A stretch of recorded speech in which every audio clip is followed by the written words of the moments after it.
মোহতারাম, এবারে যে প্রশ্নের জবাবটা জানবো সেটা হলো শাওয়াল মাসের 6 সিয়াম রোজার ব্যাপারে ইসলাম কি বলছে?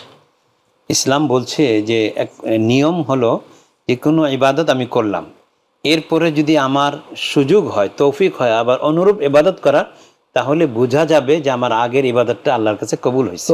আপনার রাসূলুল্লাহ সাল্লাল্লাহু আলাইহি ওয়াসাল্লাম সিয়ামুদ্দাহার, নবীজি অনেক দিন একসঙ্গে রোজা রাখতেন। সাহাবীদের পক্ষে তো এটা সম্ভব হয় না, কিন্তু তারা রেখেছিলেন। তারপরে তাদের ইবাদত বন্ধ হয়ে গেল।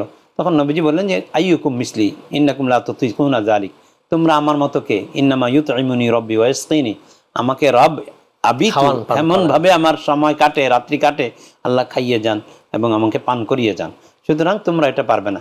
তাই সিয়ামুদ্দাহারের যে আগ্রহ মানুষের ছিল, সেটাকে রাসূল সাল্লাল্লাহু আলাইহি ওয়াসাল্লাম এভাবে সমাধান দিলেন যে রমাজানে রোজা রাখো আর রমাজানের পরে 6টি রোজা রাখো, তাহলে তোমার আমল নামায় বছর ব্যাপী রোজা রাখার সওয়াব দেওয়া হবে, তুমি পেয়ে যাবে। সুবহানাল্লাহ। এখন এই যে শাওয়ালের সিয়ামটা, এটা কি রমাদানে কারো কাজা থাকলে এই কাজাটা আগে করবে না শাওয়ালটা আগে করবে? অবশ্যই কাজা আগে করবে।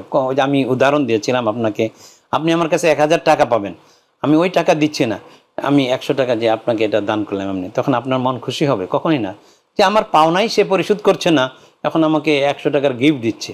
তো ঠিক তদ্রূপ আল্লাহ রাব্বুল আলামিনের যে বিধান আমার উপর আছে, সেটা আমি পালন করতে পারিনি, প্রথম দায়িত্ব হলো সেটা আমি আদায় করা। কাজা থাকলে প্রথমে কাজা আদায় করবেন, এরপরে সময়ে সুযোগ থাকলে তাহলে নফল সিয়াম আদায় করবেন। কারণ আমি যে আগামীকাল বাঁচবো এর কি সিউরিটি আছে? এজন্য আমার দায়িত্বে যেগুলো রয়ে গেছে, সেই দায়িত্বের কাজগুলো, আমার ফরজগুলো, আমার কাজাগুলো আমি যেন আগে আদায় করি, এটা উচিত। হাসান।